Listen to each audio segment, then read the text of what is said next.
Hello everyone, welcome to सुई your style. आज मैं आपको फर्सी सलवार की परफेक्ट कटिंग और स्टिचिंग सिखाने वाली हूँ। बिल्कुल इजी मेथड में बिगनर्स के लिए बेस्ट है। चलिए वीडियो शुरू करते हैं। Let's get started.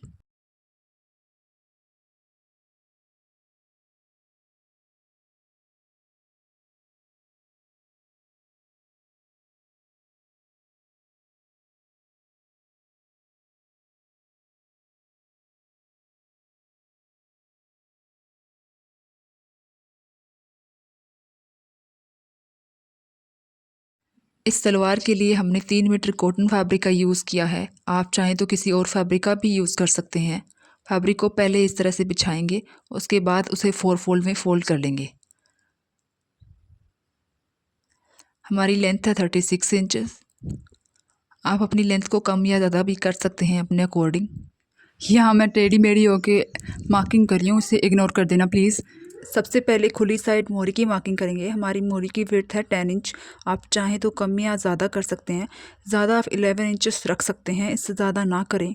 ऊपर की तरफ खुली वाली साइड क्रोच के लिए मार्क करेंगे। हमारा क्रोच 9.5 इंच है, जो कि मीडियम साइज़ में है। अगर आप हैवी हैं तो 10 या 11 इंचेस भी कर सकते हैं। ऊपर की तरफ हम 10 इंच पे मार्क करेंगे बंद वाली साइड, और 1 इंच हम डाउन करेंगे फ्रंट को।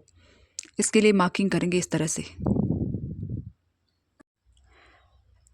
इस तरह से आप अपनी फर्सी सलवार की किसी भी साइज़ में कटिंग कर सकते हैं। उसकी फ़िटिंग में कोई प्रॉब्लम नहीं आएगी, वो बहुत अच्छी फ़िटिंग आएगी और बहुत खूबसूरत लगेगी। अब मोहरी की मार्क को क्रोच एरिया के मार्क से मिलाएंगे तिरछा, इस तरह से।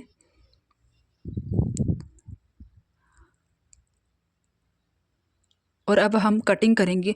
जिस जहाँ जहाँ हमने मार्किंग की है उसी तरह से हम कट कर लेंगे।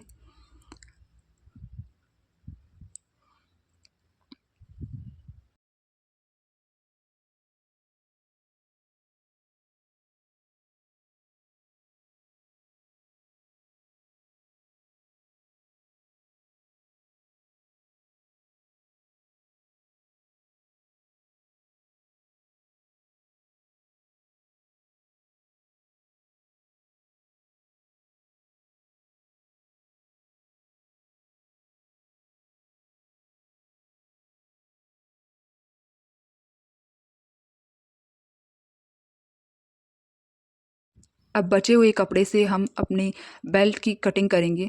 हमारी बेल्ट की लेंथ 35 इंच है और विड्थ हमने 8 इंच रखी है। आप अपने हिप के अकॉर्डिंग कम या ज़्यादा भी कर सकते हैं।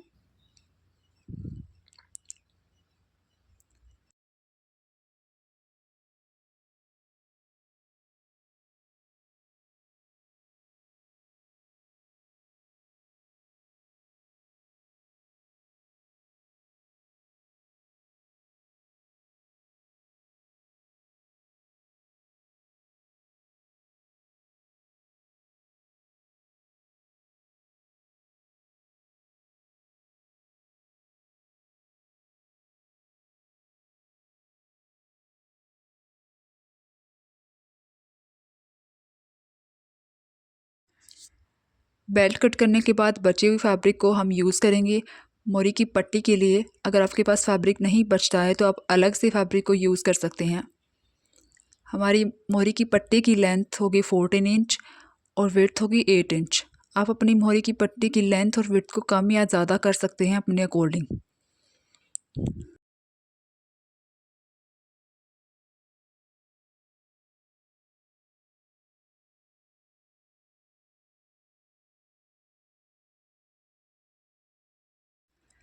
हमारी कटिंग हो गई है कंप्लीट। अब करते हैं स्टिचिंग।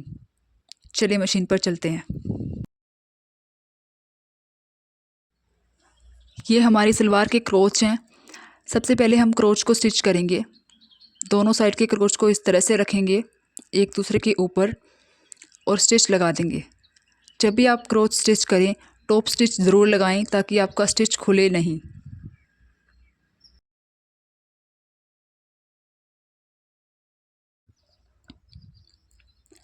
स्टिच लगाने के बाद क्रोच से क्रोच को हम इस तरह से अटैच करेंगे और पिन की हेल्प से सिक्योर कर देंगे।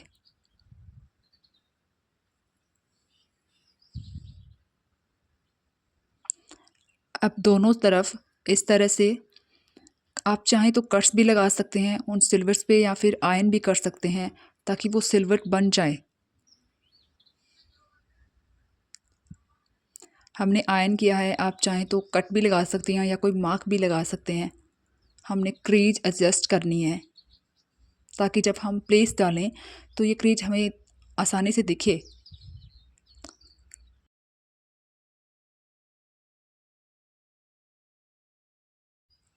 अब क्रीज से 5 इंच पर मार्क करेंगे। ये हमें एक बड़ी प्लीट डालनी है, दोनों साइड पे ही 5-5 इंच पे मार्क करना है।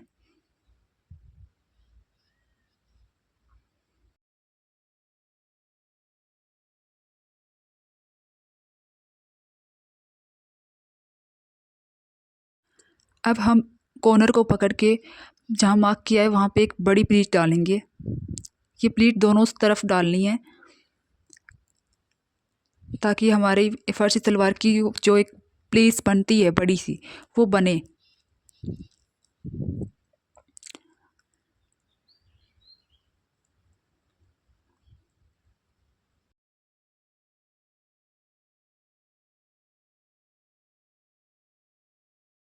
प्लीट को मार्क पे एडजस्ट करने के बाद पिन से सिक्योर करें और उसके बाद आप इस पे स्टिच लगा दें ताकि आगे की प्लीट्स डालने में आपको प्रॉब्लम ना हो।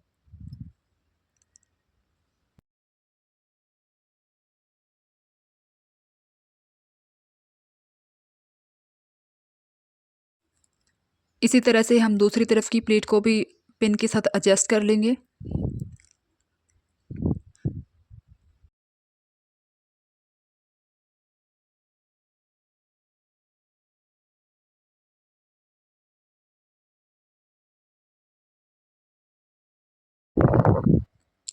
इन्हें सिलाई लगा देंगे ताकि ये इधर उधर करने से खुले नहीं।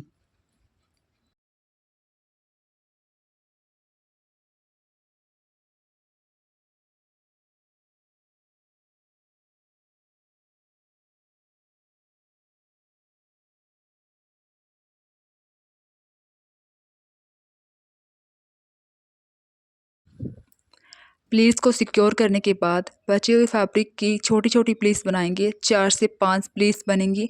इन प्लीट्स को हम फ्रंट साइड में बनाएंगे। दोनों तरफ से प्लीट्स की डायरेक्शन एक दूसरे के अपोजिट होगी, ये चीज़ आप ध्यान रखें।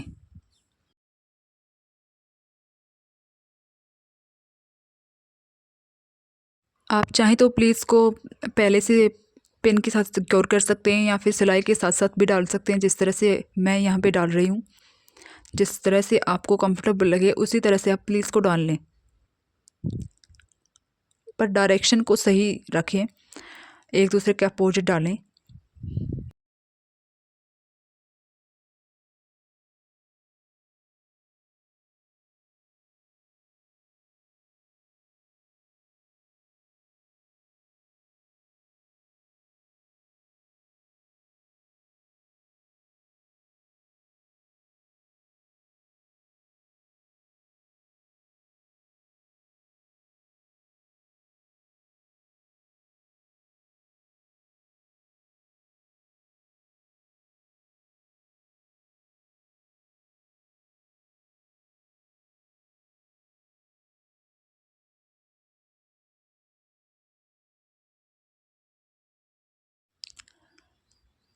हमने दोनों तरफ बराबर प्लीट डाल ली हैं। अब हम बैक साइड में प्लीट डालेंगे।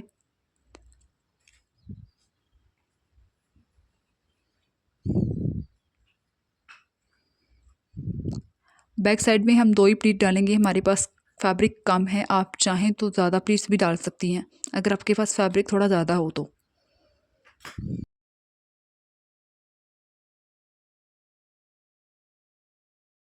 अब हम बेल्ट को अटैच करेंगे। इसके लिए पहले हम बेल्ट को रेडी करेंगे।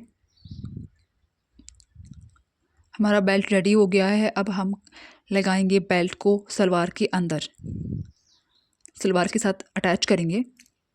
इस तरह से बेल्ट के अंदर हम सलवार को इस तरह से रखेंगे। सलवार की सीधी साइड और बेल्ट की सीधी साइड को एक दूसरे के अपोजिट करके पॉइंट टू पॉइंट मिला के हम स्टिच लगा देंगे इस तरह से।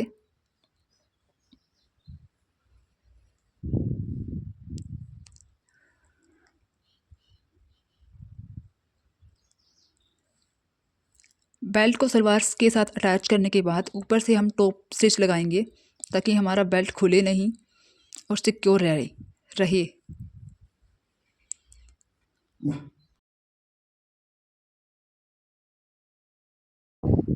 अब बेल्ट को ऊपर से फोल्ड करेंगे इलास्टिक डालने के लिए।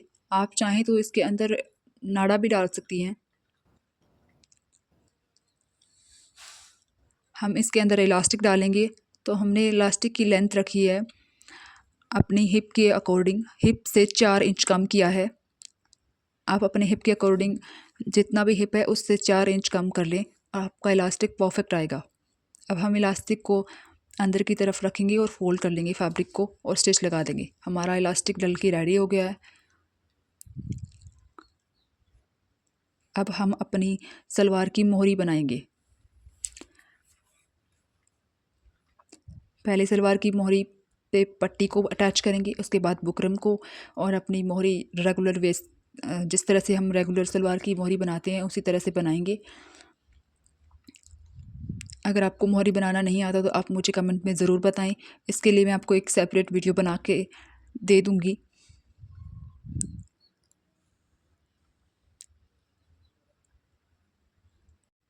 मोहरी के ऊपर आपको जिसी भी डिज़ाइन चाहिए आप उसी तरह से आप डिज़ाइन बना सकती हैं। आप लेस लगाना चाहती हैं तो लेस भी लगा सकती हैं। आप जो डिज़ाइन चाहें बना सकती हैं। हमने यहाँ पे सिंपल मोहरी डिज़ाइन रखा है।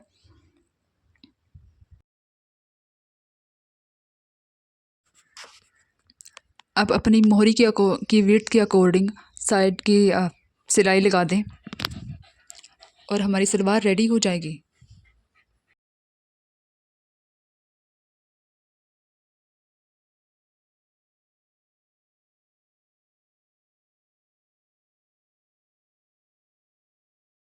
अगर आप कटिंग और स्टिचिंग स्टेप बाय स्टेप सीखना चाहते हैं तो चैनल को ज़रूर सब्सक्राइब करें।